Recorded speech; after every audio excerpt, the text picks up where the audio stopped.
Video kali ini kita akan membahas salah seorang sahabat dari Rasulullah Shallallahu Alaihi Wasallam yang ikut dalam perang Uhud. Namun Rasulullah Shallallahu Alaihi Wasallam berkata bahwa dia adalah ahli neraka.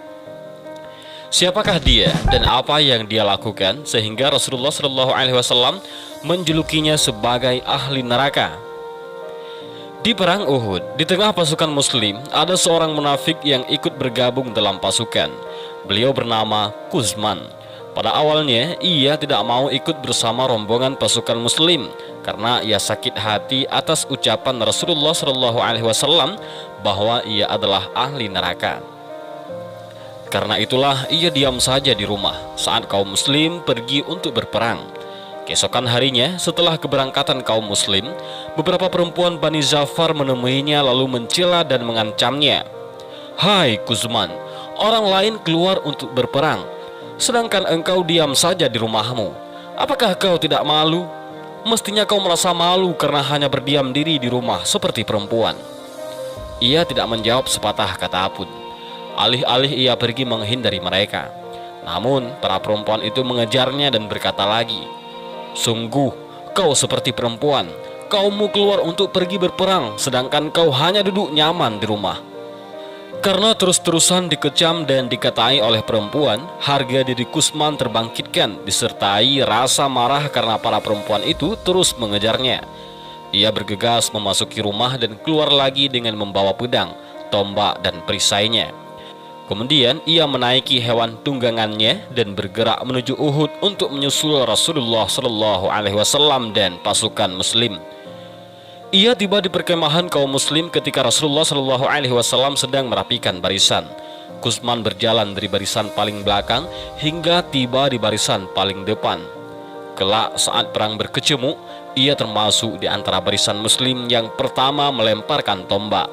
Ia memang dikenal mahir melemparkan tombak, sehingga lemparan tombaknya itu melayang jauh dan ringan bagaikan lontaran anak panah.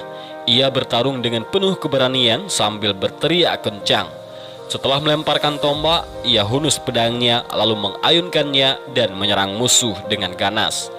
Kaum muslimin yang melihatnya merasa takjub dan bertanya-tanya, mungkinkah orang yang berperang seperti ini menjadi ahli neraka? Bagi mereka, keberanian dan kesungguhan Kuzman dalam berperang benar-benar membuat takjub, sehingga rasanya tidak mungkin jika ia dimasukkan dalam ahli neraka. Saat perang Uhud, para pembawa panji Quraisy menjadi sasaran utama kaum Muslim. Saat panji dipegang oleh Abu Sa'id, Sa'ad bin Abi Waqqas membunuhnya. Kemudian panji kaum musyrik diambil alih oleh Masafi bin Abi Tolhah. Namun lagi-lagi ia menjadi sasaran empuk pasukan Muslim. Tombak yang dilemparkan oleh Hashim bin Sabit bin Abi al-Aflah itu melukai tubuh Masafi hingga ia berjalan terhuyung-huyung sambil tetap memegang panji. Karena Masafi tak lagi sanggup berdiri, panji Quraisy dibawa oleh saudaranya yaitu Al-Haris bin Tolhah. Namun lagi-lagi Hashim menyerangnya dan berhasil membunuhnya. Panji kaum musyrik kemudian dibawa oleh saudaranya Masafi dan Al-Haris, yaitu Kilab bin Abi Tolhah, yang akhirnya tewas dibunuh oleh Kuzman. Ketika itulah kaum muslimin semakin merasa takjub. Mereka memuji-muji Kuzman sambil bertanya dalam hati, mungkinkah orang seperti ini menjadi ahli neraka? Shuraih bin Khalid mengambil dan membawa panji kaum musyrik lalu bergerak cepat menuju barisan kaum muslim hanya untuk menyongsong kematiannya. Ia mati terbunuh ditebas pedang seorang muslim. Panji Quraisy kemudian dibawa oleh Syawab, budak milik keluarga Abduddar. Kuzman menghadang dan menyergapnya lalu membabat tangan kanannya.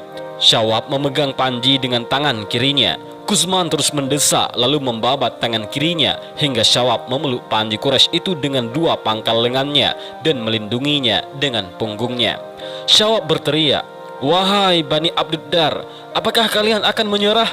Kuzman tidak memberi kesempatan lebih lama kepada Syawab untuk bertahan. Kilatan pedangnya begitu tajam cepat menembus tubuh Syawab hingga ia terkapar tak bernyawa. Ia jatuh tersungkur seperti anak-anak Tolhah yang tumbang demi mempertahankan panji kaum musyrik. Kuzman terus berperang mengayunkan pedangnya, membabat dan menumbangkan siapa saja musuh yang dihadapinya. Di telinganya masih terngiang kecaman dan hinaan para perempuan di kampungnya. kau tak ubahnya seperti perempuan. Kaummu pergi berperang sedangkan kau duduk nyaman di rumah. Darahnya bergejolak panas ketika mendengar ucapan mereka. Ia ingin membuktikan kepada semua orang bahwa ia adalah lelaki sejati, lelaki pemberani dan juga petarung yang tangguh. Tak seorang pun boleh menyebutnya perempuan, dan ia benar-benar menunjukkan keberaniannya.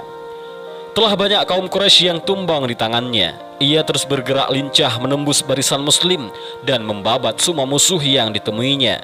Suara kaum perempuan di kampungnya itu terus terngiang seakan-akan tak pernah lenyap dari gendang telinganya. Ucapan mereka itu menjadi minyak yang menyalakan semangat perangnya. Ketika kaum muslim merasa kemenangannya telah mereka genggam, mereka sibuk mengumpulkan apapun yang mereka dapatkan di medan perang. Sementara Kusman masih terus menyerang kaum Quraisy. Pedang Kusman patah setelah ia berperang cukup lama sehingga ia berteriak, "Kematian lebih baik daripada kabur di medan perang." Hai orang Aus, bertarunglah kalian sampai mati dan lakukan seperti yang aku lakukan. Kemudian ia berlari cepat menyerbu pasukan musyrik. Kaum muslim yang melihatnya berkata, ia pasti terbunuh. Namun tak lama kemudian ia terlihat keluar lagi dari barisan musyrik dan berteriak, "Hadapilah aku orang Zafari." Lalu ia kembali lompat dan menyerbu barisan musyrik. Kaum muslim yang melihatnya berkata lagi, ia pasti terbunuh kali ini. Tetapi tak lama kemudian ia muncul dan berteriak, "Hadapilah aku orang Zafari." Tak lama berselang, Ka'ab bin Malik yang mendapatkan luka cukup serius ketika pasukan Quraisy menyerang balik. Melihat Kusman keluar lagi dari barisan orang musyrik lalu lompat menghadang Khalid al-Alam al-Uqaili, keduanya bertarung dan Kusman masih terlalu tangguh bagi Khalid. Tidak butuh waktu lama, Kusman menebaskan pedangnya membabat leher Khalid hingga ia jatuh terkapar. Sebelum Kusman membunuhnya, Khalif al-A'lam al-Uqaili menyerang kaum muslim sambil berteriak, "Kumpulkanlah mereka sebagaimana kalian mengumpulkan kambing gembalaan." Khalif al-A'lam al-Uqaili yang mengenakan baju zirah dan helm perang, ia berteriak lagi, "Wahai Quraisy, jangan membunuh Muhammad. Tangkap dan tawanlah ia hingga kita mengetahui apa yang bisa ia lakukan." Setelah membunuh Khalid al-A'lam al-Uqaili, Kusman mengambil pedangnya lalu beranjak pergi. Lalu ia melihat seorang penunggang kuda Quraisy yang wajahnya tidak terlihat kecuali kedua matanya. Kusman loncat menyerang dan menyebetkan pedangnya hingga penunggang kuda itu jatuh tersungkur.